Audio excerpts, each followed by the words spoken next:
Australia's water crisis doesn't need more rain.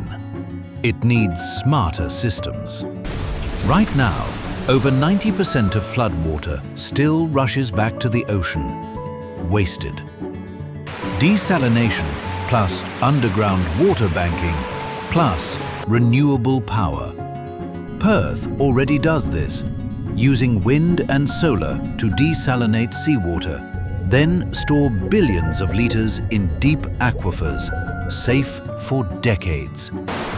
Sydney's desal plant can produce 250 million litres a day, but sits idle instead of running at low power year-round. That's the mistake.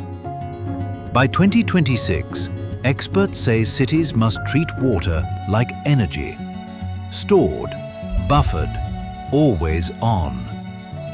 So the real future question is this: will Australia modernise its water system or keep gambling on rain?